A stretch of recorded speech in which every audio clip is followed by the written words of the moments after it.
बारामती महाराष्ट्राच्या राजकारणाचा केंद्रबिंदू मानला जाणारा मतदारसंघ आणि सध्या येथे राजकीय वातावरण अक्षरशः तापलं आहे. पोटनिवडणुकीच्या पार्श्वभूमीवर महाविकास आघाडीतच मतभेद उघडपणे समोर येताना दिसत आहेत.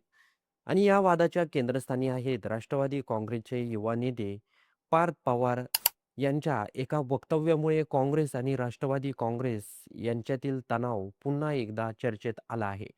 विशेष म्हणजे हा वाद केवळ राजकीय रणनीतीपुरता मर्यादित न राहता वैयक्तिक पातळीवरील टीका टिप्पणीपर्यंत पोहोचल्याचं पाहायला मिळत आहे.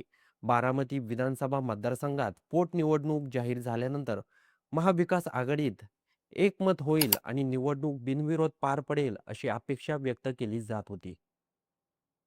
कारण बारामती हा पारंपरिकरित्या राष्ट्रवादी काँग्रेसचा बालेकिल्ला मानला जातो. मात्र काँग्रेसने या ठिकाणी उमेदवार देण्याचा निर्णय घेतल्यानंतर राजकीय समीकरणांमध्ये अचानक बदल झाला. या निर्णयामुळे राष्ट्रवादी काँग्रेसच्या काही नेत्यांमध्ये नाराजी निर्माण झाली आणि त्यातूनच पार्थ पवार यांनी काँग्रेसवर थेट टीका केली.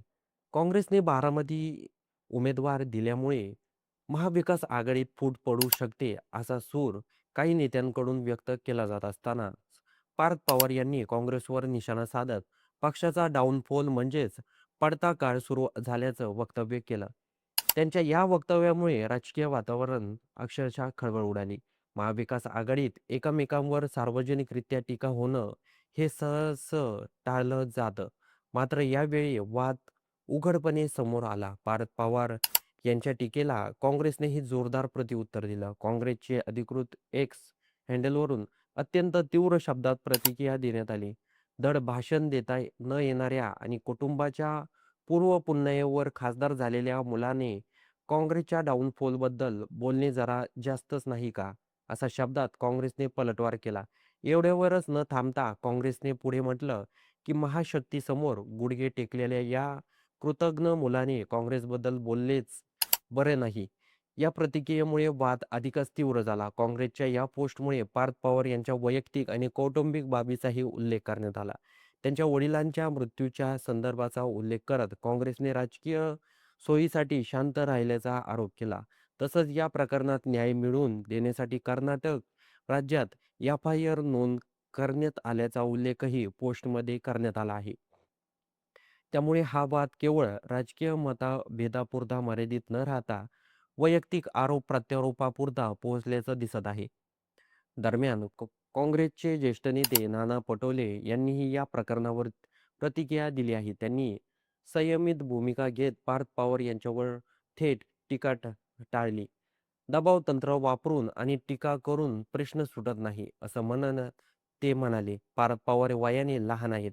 त्यामुळे त्यांच्या वैयक्तिक प्रतिक्रिया देण्याचा काही कारण नाही असं सांगत त्यांनी कोणाचा डाऊनफॉल होईल हे काळच ठरवेल अशी सूचक टिप्पणी केली आहे. मात्र बारामती मतदारसंघ हा राष्ट्रवादी काँग्रेससाठी प्रतिष्ठेचा मानला जातो. त्यामुळे या ठिकाणी उमेदवार देण्याचा काँग्रेसचा निर्णय हा राजकीय दृष्टिकोनातून महत्त्वाचा मानला जात आहे. महाविकास आघाडीतील जागा वाटप, स्थानिक राजकारणातील समीकरण आणि आगामी निवडणुकीच्या पार्श्वभूमीवर हा निर्णय किती परिणामकारक ठरतो हे पाहणं महत्त्वाचं ठरणार आहे. या संपूर्ण प्रकरणामुळे महाविकास आघाडीत सर्व काही सुरळीत नसल्याचं चित्र समोर आलं आहे.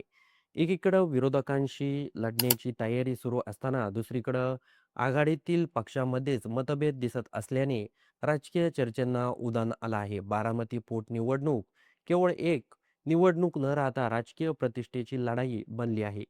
येत्या काळात हा वादावर तोडगा निघतो का, की संघर्ष आणखी तीव्र होतो याकडे संपूर्ण राज्याचं लक्ष लागलं आहे.